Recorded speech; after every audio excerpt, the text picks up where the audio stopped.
सिपाही सिपाही, चोर को पकड़ो।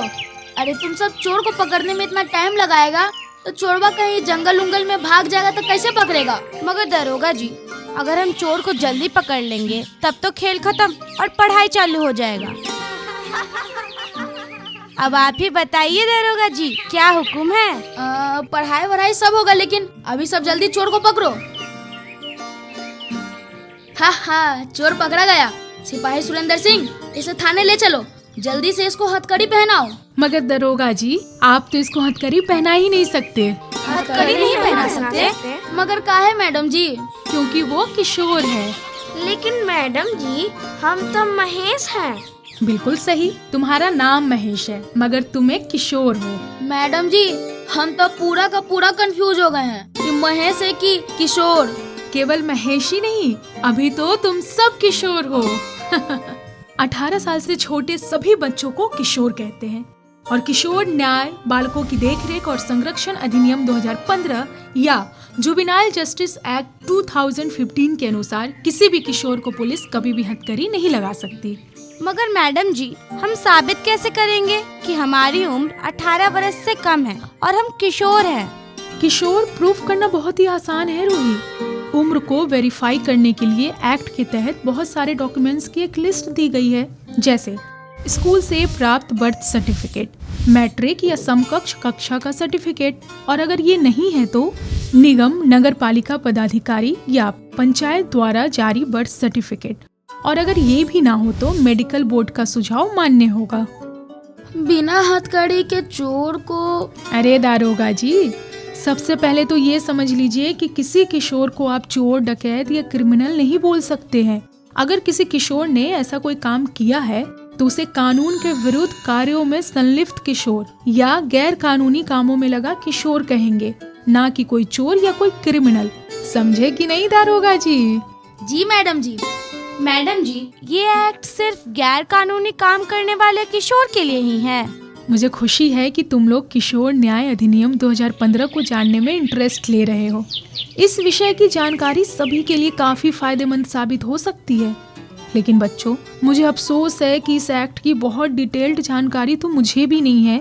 मैं प्रिंसिपल मैडम से बात करती हूँ और ट्राई करती हूँ कि इस एक्ट की पूरी इन्फॉर्मेशन हमें मिल सके।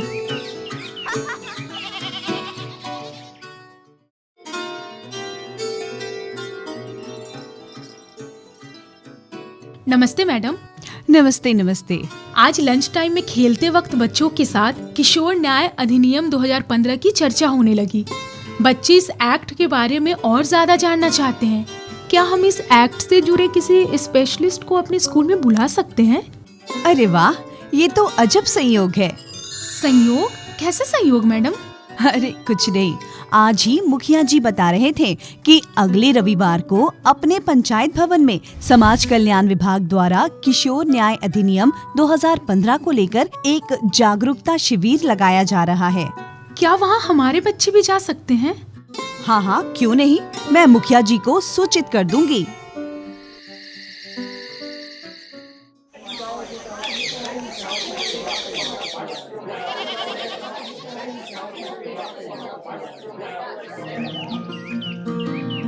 आज की परिचर्चा में आए हमारे अतिथिगण निदेशक समाज कल्याण विभाग, किशोर न्याय बोर्ड की प्रिंसिपल मजिस्ट्रेट मैम, बाल कल्याण समिति की अध्यक्षा, जिला बाल संरक्षण इकाई की पर्यवेक्षाधिकारी, विशेष किशोर पुलिस इकाई के नोडल अधिकारी सहित बाल देखरेख संस्था के प्रभारी महोदय का हम स्वागत करते हैं। आप सबों ने अपनी भारी व्यस्तता के बावजूद इस जागरूकता कार्यक्रम में शामिल होने के लिए अपना वक्त निकाला। अब मैं इस चर्चा को आगे बढ़ाने के लिए हमारे गांव के मध्य विद्यालय की शिक्षिका सुमंती जी से आग्रह करता हूँ। धन्यवाद मुखिया जी। आपको जानकर ताज्जुब होगा कि कुछ ही दिनों पहले हमारे स्कूल में खेल के दौरान बच्चों के साथ किशोर न्याय अधिनियम 2015 पर चर्चा शुरू हुई थी। बच्चों के इंटरेस्ट को देखते हुए मैंने प्रिंसिपल मैडम से इस सब्जेक्ट पर स्कूल में एक स्पेशल प्रोग्राम रखने की रिक्वेस्ट की थी और ये एक सुखद संयोग है कि तभी सरकार द्वारा इस शिविर का आयोजन हमारे गांव में करने का डिसीजन लिया गया। इस शिविर के आयोजन के लिए मैं सोशल वेलफेयर डिपार्टमेंट के डायरेक्टर सर को थैंक यू कहना चाहती हूँ और उनसे रिक्वेस्ट करती हूँ कि वो हम सबों को इस विशेष शिविर के बारे में ज्यादा से ज्यादा जानकारी दें। बहुत बहुत धन्यवाद सुमंती जी। सबसे पहले तो आपसे आग्रह है कि आप अपने स्थान पर बैठ जाएं। धन्यवाद सर। आप सभी से मेरा ये आग्रह रहेगा कि आप अपने स्थान पर बैठकर ही प्रश्न पूछें, जिससे इस परिचर्चा में सहजता बनी रहे। इतनी ज्यादा संख्या में आप लोगों की यहाँ पर मौजूदगी ये दर्शाती है कि इस विशेष अधिनियम को जानने एवं समझने में आपकी कितनी ज्यादा रुचि है। इस विशेष शिविर का मुख्य लक्ष्य किशोरों के अधिकारों को सुरक्षित करने के उद्देश्य से लाए गए किशोर न्याय अधिनियम 2015 के विषय में आप लोगों को ज्यादा से ज्यादा जागरूक करना है। आज की परिचर्चा में इस एक्ट से जुड़ी जानकारियां तथा उसको लेकर आपके मन में उठे प्रश्नों का जवाब देने में हमें वाकई में बहुत खुशी होगी। सर, सबसे पहले तो आप हम सबको ये बताइए कि जब देश में पहले से ही एक कानूनी व्यवस्था है तो इस विशेष किशोर न्याय अधिनियम को लाने की जरूरत आखिर क्यों पड़ी? ये बहुत ही बढ़िया सवाल है मैडम। देखिए, कोई भी बच्चा या जिसे हम अभी किशोर कह रहे हैं वो जानबूझकर अपराध नहीं करता। अक्सर ऐसा देखा जाता है कि इस तरह के किशोर एक ऐसे माहौल में रहते हैं या ऐसे परिवार से आते हैं जहां उन्हें यह गैर कानूनी काम गलत नहीं लगता है। हाँ, बिल्कुल। मैंने खुद देखा है कि अगर दुर्भाग्य से किसी बच्चे का पिता चोरी वगैरह करता है तो उस बच्चे को चोरी भी एक सामान्य घटना लगती है। एकदम सही कहा आपने मैडम। अब वैसे माहौल या वैसे परिवार में रहने के लिए वो किशोर खुद तो जिम्मेवार है नहीं। वैसे परिवार में जन्म लेना उसकी अपनी पसंद तो थी नहीं, तो हम उनकी गलती को अपराध कैसे मान सकते हैं? ऐसे में वयस्कों के लिए बनाए गए जुडिशियल सिस्टम में उन्हें कैसे न्याय मिलेगा? इसीलिए यदि कोई किशोर गैर कानूनी कामों में लगा है या ऐसे किशोर जिनके माता पिता या कोई अभिभावक नहीं है, तो उसकी सही देखभाल करने के साथ साथ उनके सभी अधिकारों की रक्षा करने के लिए भारत सरकार ने इस विशेष अधिनियम को बनाया है। सर, यह अधिनियम क्या सिर्फ गैर कानूनी काम में लगे किशोरों के लिए ही है? नहीं बेटा, जैसा कि इसके नाम किशोर न्याय बालकों की देखरेख और संरक्षण अधिनियम से भी पता चलता है कि यह अधिनियम किशोरों को दो अलग अलग भागों में विभाजित करके देखता है। पहला, कानून के विरुद्ध कार्यों में संलिप्त किशोर और दूसरा, कानूनी देखरेख और संरक्षण की जरूरत वाले किशोर। पहिलका तो हम समझ गए, जो अभी हम बने हुए थे गैर कानूनी काम करने वाला किशोर, मगर दूसरा का क्या मतलब समझ नहीं आया। अरे बुड़बक, तुमको कौनो बात समझ में कहिया आता है? तुम समझ गए? नहीं, समझे तो हम भी नहीं। नहीं समझे तो क्या हुआ? सर लोगों से पूछते हैं ना। मैडम जी, ये कानूनी देखरेख और संरक्षण की जरूरत वाले किशोर किनको कहते हैं? बेटे, इस कैटेगरी में वैसे बच्चे आते हैं जिनके पास रहने के लिए घर नहीं है, या जो भीख मांगते हैं और फुटपाथ पर रहते हैं, या जिनके माता पिता या रिश्तेदार उनकी ठीक तरह से देखभाल नहीं कर पाते हैं। वाह, ये तो सच में बहुत बढ़िया व्यवस्था है सरकार का। मैडम, गैर कानूनी काम करने वाले के साथ यह अधिनियम के तहत कैसा सलूक किया जाता है? असल में इसके पूछने का मतलब है कि इस एक्ट के तहत विधि विरुद्ध कार्यों में सम्मिलित किशोरों के अधिकारों का संरक्षण किस तरह किया जाता है। किशोर न्याय अधिनियम 2015 के तहत वैसे किशोरों को कई तरह के संरक्षण दिए गए हैं। जैसे पुलिस कभी भी उन किशोरों को हथकड़ी नहीं लगा सकती। उनकी गिरफ्तारी के 24 घंटे के अंदर उन्हें किशोर न्याय बोर्ड के सामने प्रस्तुत करना होता है। अगर बोर्ड उन्हें जमानत नहीं देती है तो भी उन्हें जेल नहीं भेजा जाता है, बल्कि पर्यवेक्षण गृह यानी ऑब्जर्वेशन होम भेजा जाता है। अच्छा, जेल नहीं जाना पड़ेगा। सर, आम इंसान तो थाना पुलिस देख के ही खौफ में आ जाता है। ऐसे में हमें ये जानकारी जरूर मुहैया करा दें कि गैर कानूनी काम करने वाले उन किशोरों के संग पुलिस का रवैया कैसा रहता है। देखिए, सबसे पहली बात, हमें जब भी ऐसे किशोर के मिलने की सूचना प्राप्त होती है तो हम सामान्य कपड़ों में मौके पर पहुंचते हैं, न कि पुलिस की वर्दी में। वहां पहुंचकर सबसे पहले हम ये निर्णय लेते हैं कि वो किशोर किस श्रेणी में है, जैसे गैर कानूनी कामों में लगा किशोर है या कानूनी देख रेख और संरक्षण की जरूरत वाला किशोर। अगर किशोर के ऊपर कोई गैर कानूनी काम करने का आरोप है तो हमें 24 घंटे के अंदर उन्हें किशोर न्याय बोर्ड के सामने पेश करना होता है। इस बीच अगर हमें उन्हें थाने लेकर आना होता है तो भी हम थाने में उन्हें ऐसी जगह पर रखते हैं जहां कोई भी वयस्क अपराधी ना हो। किसी भी हालत में उन किशोरों को जेल में नहीं रखा जाता है। सर, पुलिस उन किशोरों को उनके माता पिता या रिश्तेदारों से मिलने देती है कि नहीं? बिल्कुल मिलने देती है बेटा। वो कोई पेशेवर अपराधी तो है नहीं। वैसे भी हम उन किशोरों को अपराधी नहीं बल्कि अपचारी यानी अनुचित व्यवहार करने वाला कहते हैं। उन्हें रिश्तेदारों से मिलाने के साथ ही अन्य संबंधित अधिकारियों को, जैसे परिवीक्षाधिकारी, बाल कल्याण पदाधिकारी आदि को भी हम इसकी सूचना देते हैं। उन लोग को गिरफ्तार करने के बाद पुलिस का उन लोग को कोर्टों ले जाता है। फिर वही बुड़बक वाला बात। अरे अभी न सर बताएं कि गिरफ्तारी के 24 घंटा के अंदर उन किशोरों को किशोर न्याय बोर्ड के सामने पेश करना जरूरी होता है। अरे हाँ, याद आया सर लोग ये तब बताए किए थे। बाकी ई तो नहीं न बताए थे कि किशोर न्याय बोर्ड होता का है। तो अब बता देते हैं बेटा।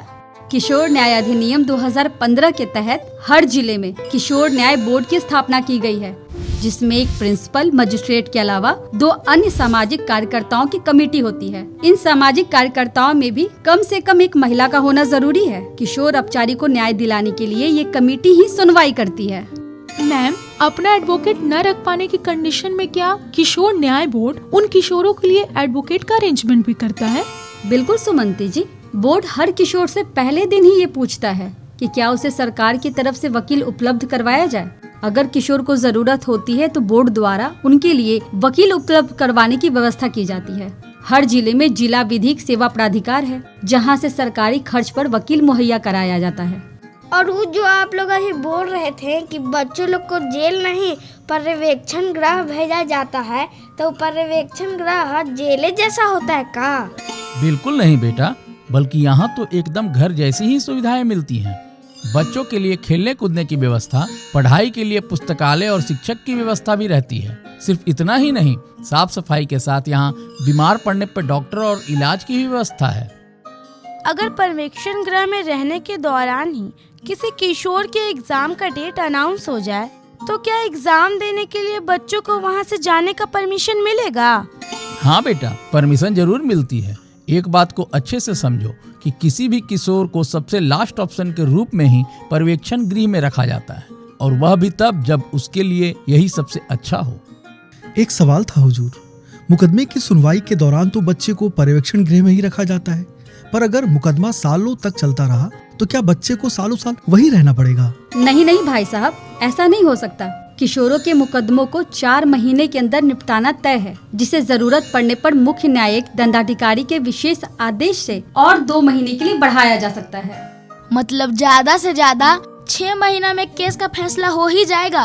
और अगर फैसला 6 महीने में भी नहीं हुआ तो तब छोटे मोटे अपराधों वाले केस अपने आप खत्म हो जाएंगे।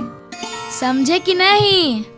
पर अगर पर्यवेक्षण गृह के किसी कर्मचारी के द्वारा ही बच्चे के साथ बुरा व्यवहार किया जाता है या बच्चे का वहाँ उचित देखभाल नहीं होता है, तो वह इसकी शिकायत कहाँ कर सकते हैं?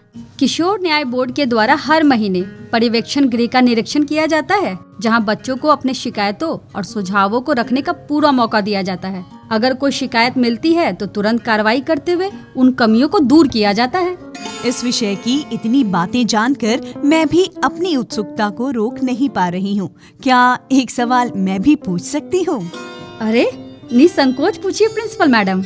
जी, अच्छा ये बताइए कि किशोर न्याय अधिनियम में अपराधों का क्लासिफिकेशन किस तरह किया गया है और उन अपराधों के लिए किशोरों को कितनी सजा हो सकती है? इस एक्ट के तहत 3 प्रकार के अपराधों की चर्चा की गई है। पहला, छोटे मोटे अपराध जिसमें 3 साल या उससे कम समय तक की सजा है। दूसरा, गंभीर अपराध। इस स्थिति में अपचारी के उम्र के हिसाब से 3 साल से लेकर 7 साल तक की सजा हो सकती है। और तीसरा, जघन्य अपराध। इस दुर्भाग्यपूर्ण स्थिति में अपचारी को उसके उम्र के हिसाब से 7 साल से अधिक की भी सजा मिल सकती है। यहाँ ध्यान देने वाली बात है कि किशोर अपचारी को छोटे मोटे अपराधों के लिए पुलिस भी जमानत दे सकती है, लेकिन गंभीर और जघन्य अपराधों के लिए किशोर न्याय बोर्ड ही जमानत दे सकता है। अगर किसी किशोर के खिलाफ अपराध साबित हो जाता है तो क्या उसको जेल भेज दिया जाता है? अरे तुम काहे इतना डराया हुआ है? तुम चोर सिपाही के खेल में न चोर बना था। अरे असलियत में चोर थोड़ा ही हो। क्यों तुम इस बेचारे की खिंचाई कर रहे हो? सबको पता है वो चोर नहीं है, मगर उसका सवाल बिल्कुल सही है। बेटा, अगर किसी किशोर का अपराध सिद्ध हो जाए तब भी 18 साल की उम्र तक किशोर को पर्यवेक्षण गृह में ही रखा जाता है।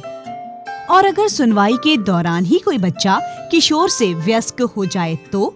Good question principal madam. ऐसी स्थिति में किशोरों को सुरक्षित गृह यानी प्लेस ऑफ सेफ्टी में रखने का प्रावधान है, जहां 18 से 21 साल तक के किशोर अपचारी को रखा जाता है। परिचर्चा आगे बढ़े उससे पहले मैं भी कुछ कहना चाहूँगा। मजिस्ट्रेट साहिबा की आज्ञा हो तो हम भी एक सवाल पूछ लें? अरे बिल्कुल मुखिया जी, जब मन में सवाल है तो आप संकोच क्यों कर रहे हैं? पूछिए पूछिए। मैडम जी, कोई अपराध सिद्ध होने पर बच्चे को ज्यादा से ज्यादा कितने दिनों तक पर्यवेक्षण गृह में रखा जा सकता है? किसी भी बच्चे को 3 साल से ज्यादा की सजा नहीं हो सकती है, लेकिन बच्चों इस भूल में बिल्कुल मत रहना कि 18 साल से कम उम्र के बच्चे जघन्य या घृणित अपराध करके बच निकलेंगे। अगर वो इस तरह का कोई जघन्य अपराध करते हैं और उनकी उम्र 16 साल से अधिक होती है तो किशोर न्याय बोर्ड जुवेनाइल जस्टिस एक्ट 2015 के सेक्शन 15 के तहत उनकी फिजिकल और मेंटल कैपेसिटी को देखकर फैसला लेते हुए उस मामले को चिल्ड्रन कोर्ट में ट्रांसफर करने का ऑर्डर दे सकता है, जहां वयस्कों की तरह ही इनका ट्रायल चलेगा तथा मृत्युदंड और आजीवन कारावास को छोड़कर बड़ों के लिए तय किसी भी सजा से उन्हें दंडित भी किया जा सकेगा। अपनी सजा पूरी करने के बाद क्या वो किशोर सरकारी नौकरी कर पाएगा? पुलिस विभाग किशोरों के कैरेक्टर सर्टिफिकेट में इसकी जानकारी लिखता है क्या? बिल्कुल नहीं।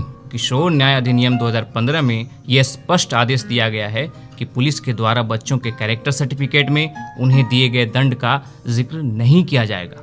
और अगर किसी ने कभी इसका जिक्र कर दिया तो वैसे व्यक्ति को 6 महीने की जेल या 2 लाख रुपए का जुर्माना या दोनों सजा एक साथ दी जा सकती है।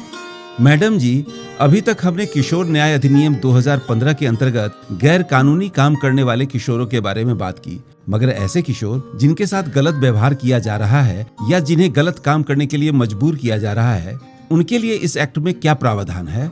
मुखिया जी ने बहुत ही अच्छा मुद्दा उठाया है।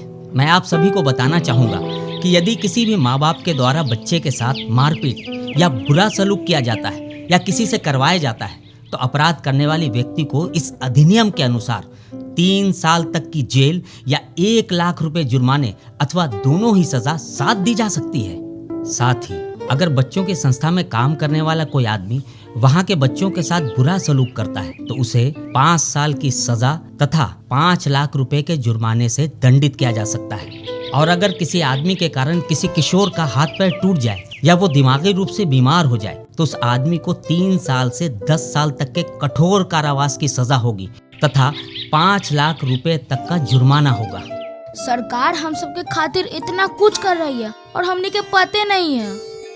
सर, बड़े बड़े शहरों में बच्चों से भीख मंगवाने की खबर अखबारों में हमेशा छपती रहती है। अगर कोई किसी किशोर से भीख मंगवाए तो क्या उसके खिलाफ भी इस अधिनियम में कोई व्यवस्था की गई है? बिल्कुल। अगर कोई व्यक्ति या संस्था इस तरह का घृणित कार्य करता या करवाता है तो उसे 5 साल की सजा तथा 1 लाख रुपए जुर्माने से दंडित किया जा सकता है। सर, सुने हैं कि भीख मंगवाने के लिए कुछ लोग बच्चा सबका हाथ पांव तक काट देता है। उन लोग को तो बहुत ही कड़ा सजा मिलना चाहिए। एकदम मिलनी चाहिए और मिलती भी है। अगर कोई भीख मंगवाने के लिए बच्चे को अपंग बनाता है तो इस अधिनियम के तहत उसे 7 से लेकर 10 साल तक की कठोर कारावास के साथ 5 लाख रुपए के जुर्माने से भी दंडित किया जा सकता है। क्या किशोर को शराब, ड्रग या अन्य नशीले पदार्थ देने या उससे व्यापार या स्मगलिंग करवाने पर भी सजा हो सकती है? हाँ बिल्कुल। अगर कोई व्यक्ति किसी ऑथराइज्ड डॉक्टर के सलाह के बिना बच्चे को शराब या कोई नशीला पदार्थ देता है या इनके बिजनेस में बच्चों का इस्तेमाल करता है तो ऐसे व्यक्ति को 7 साल के सश्रम कारावास या 1 लाख रुपए का जुर्माना अथवा दोनों से दंडित किया जा सकता है। सर, आजकल बच्चों से मजदूरी करवाने की भी खबरें आती रहती हैं। बच्चों को ऐसे शोषण से बचाने के लिए भी कोई इंतजाम है इस एक्ट में? ये बड़ा दुखद है कि हमारे समाज में आज भी लोग बच्चों से मजदूरी कराते हैं। इस एक्ट के अनुसार कोई भी ऐसा व्यक्ति जो किसी बच्चे से मजदूरी करवाता है या अपने बच्चे को मजदूरी के लिए कहीं भेजता है तो ऐसे व्यक्ति को अधिकतम 5 साल के कठोर कारावास तथा 1 लाख रुपए तक के जुर्माने या दोनों से दंडित किया जा सकता है। और अगर कोई लड़ाकू या उग्रवादी समूहों द्वारा बच्चों का इस्तेमाल किया जाता हो तो ऐसे उग्रवादी समूहों या आतंकवादी संगठनों को इस अधिनियम के तहत अधिकतम 7 साल तक की कठोर सजा तथा 5 लाख रुपए के जुर्माने से दंडित किया जा सकता है। मिलिटेंट या टेररिस्ट ग्रुप के अलावा कई बार किसी आदमी या ग्रुप द्वारा भी बच्चों से इलीगल एक्ट करवाया जाता है, उनका क्या? अगर किसी व्यक्ति या ग्रुप द्वारा गैर कानूनी कार्य के लिए बच्चों का उपयोग किया जाता है तो उसे भी अधिकतम 7 साल की कठोर सजा तथा 5 लाख रुपए के जुर्माने से दंडित किया जा सकता है। सुन रहे हो ना महेश, अब गब्बर सिंह भी तुमको अपना गैंग में नहीं ले सकता। तुम तो सीरियस बात का भी मजाक बना देते हो भाई, काहे करते हो ऐसा? और अगर किसी किशोर का अपहरण हो जाए तो? अपहरण की स्थिति में BNS यानी भारतीय न्याय संहिता की धारा 97 से 137 के उपबंध हूबहू लागू होंगे।